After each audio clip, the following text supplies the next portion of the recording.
Okay, so recently if you spent any time on Roblox, you would notice that there's games that are breaking the player records that were never thought possible. Like for example, when Bloxert's player count was considered like a really big player count, but now there's games like Grow a Garden and Steal a Brainrot that have a bunch of players. Though you could take that negative approach and say that Roblox is getting bad with the games that are getting popular, there's also a silver lining, like for example Dead Rails, 99 Nights in the Forest, and those games that are like made by like people who actually care about the game. Okay, for example, right now I'm on charts, and the top playing now results for all devices and locations. The top 3 games are very give or take, like Grow a Garden, Steal a Brainrot, Brookhaven. But then there's this area that I call the very cool area, which is like games that are good, like good enough to get a lot of players, that have a mix of like meta aspects and also a mix of actual fun aspects. Like for example, Dead Rails, 99 Nights in the Forest, Bloxert's, Forsaken, and yeah, those games are really good. So if you haven't played them, I recommend trying them out. I think in this new meta, one of the keys to being a really popular game is having the players be able to interact with each other, which is, if you look on the charts again, a lot of the top games have like interactive features. Like for example, even games like Grow a Garden and Steal a Brainrot, like Steal a Brainrot, you have all these people stealing from you and stuff, which is basically it's a rage bait game. And then Grow a Garden, where there's those friendship pots. And then for the real teamwork games, like 99 Nights in the Forest, Dead Rails, and Forsaken, those involve brain cells. And by brain cells, I mean strategy. But I understand why Grow a Garden is the most popular game on Roblox, because, like, think about it. You're coming home from school after a long day of doing homework or whatever. And then, what do you want to do? Do you want to play a strategy game and like have to use your brain, or do you just want to play a game where you can kind of chill and like just kind of garden? I think that's the appeal to most players, so that's why they play it. Almost 3 million players on an active basis still blows my mind though. Also, something that surprised me was, aside from the first option on this thing, all the games on the top earning page were actually like kind of crazy. Like Rivals, I mean, it's kind of understandable. People spend a bunch of money to get the weapons and charms and stuff. Steal a Brainrot, I kind of get it. Bloxert's, yeah, I definitely get it. There's like 5,000 Robux fruits. And then Anime Vanguards, which I don't know what that is. I think it's like a tower defense game probably, because that's what most anime games are if they're not a battlegrounds game. And that makes sense why it earns a lot. And then Anime Last Stand, I don't know what that is either. And then Blade Ball, I thought I would never see that game again. It's pretty top earning. It makes a lot of money.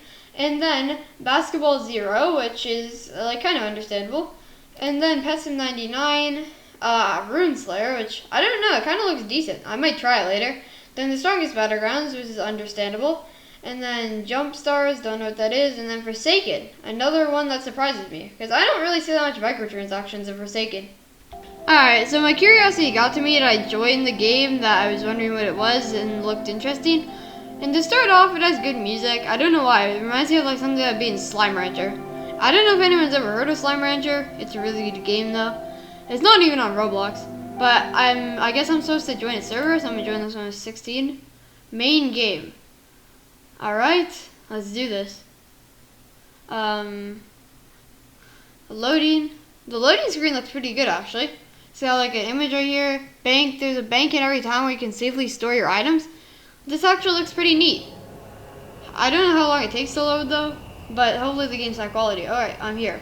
I don't remember designing this avatar. I don't know if I played this game before. I might have like made an avatar or something. I had a save file when I joined, but it didn't have anything on it. So I'm like in this town, it looks like. And yeah. I don't know if it's like a bandit beater or what I'm supposed to do. Roblox reset my settings again, so I have to fix them. Have any of y'all ever had your settings just randomly get resetted, so you have to fix them? I know reset isn't a word probably, but I do not care. I'm just trying to convey an idea, and that's the only way I know how. Alright, now that I'm done getting distracted, topic 2. What makes a game get popular? That's a question that I think a lot of people are asking. And I don't know the exact way, but I do have some reasons that a game might get popular. I briefly touched on this earlier with the human interaction thing, where a game needs to have like teamwork to be popular. I mean, not all games need teamwork to be popular, but most of all the top games have some aspect of like interacting with other people. Another thing a game needs is good vibes. What do I mean by good vibes? I mean like the atmosphere. The atmosphere is really important when creating a game.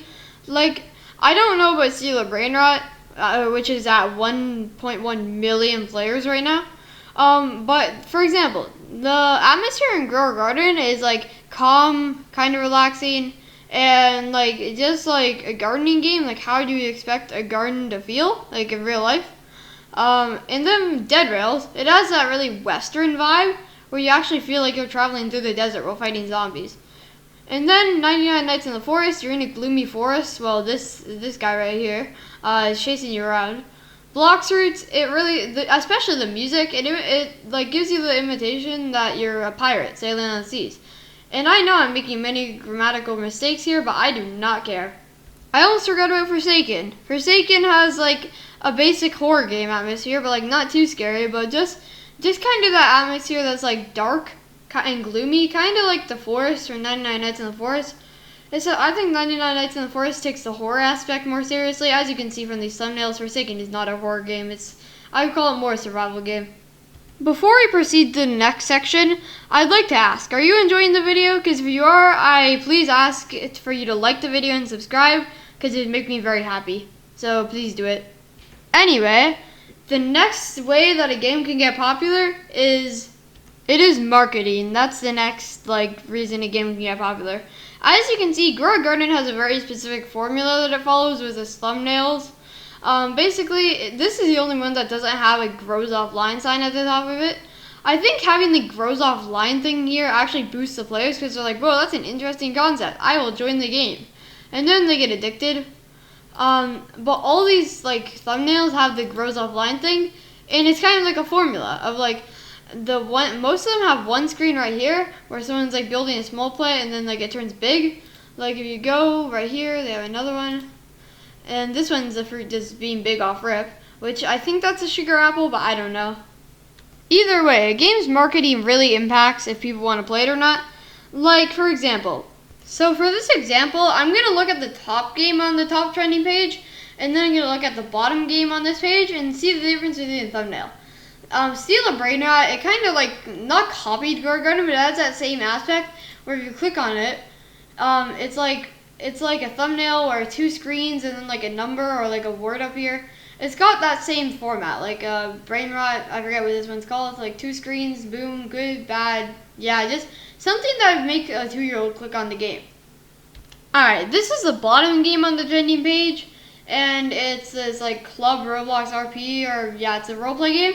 And the thumbnails are way different. Like for example, it's more focusing on the atmosphere of the thumbnail more than getting people's attention. Like for example, the background is planes and stuff, and the text is exaggerated, but not to the point of Steal a Brain Rot. Steal a Brain Rot has really rainbow text. Even Grow a Garden, it has really big text to make people click on it. Okay, I have a really good example of a game that probably won't ever get as popular as Steal a Brain Rot. This game, climbing game, New Peaks. It only has 2,000 players because the thumbnail, it doesn't really grab your attention. It looks different, but not in the way that would make 2-year-olds click on it, which 2-year-olds is the main demographic of Roblox. And Steal a Brain Rot appeals, it has bright colors. They have that, they have the saturated effect on the screen. They saturated everything in this part of the thumbnail to make it be oh, this is so bad, only $1 per second. Oh, so bad. And then on this side of the screen, it's oh my god, it's I forget what this thing is called, Nyan Cat, with $9 quadrillion or whatever. So overall, what I think is if you know what you're doing, any game can get popular, no matter of quality. Actually, ignore that. Not of quality. You have to have it a certain range of quality, because if someone joins your game and this is a base plate, they're gonna leave it immediately. I'm talking your game doesn't have to be too complicated. It just has to be fun, and it has to have good marketing to get popular. So yeah, let that be a lesson to any developers out there. Bye!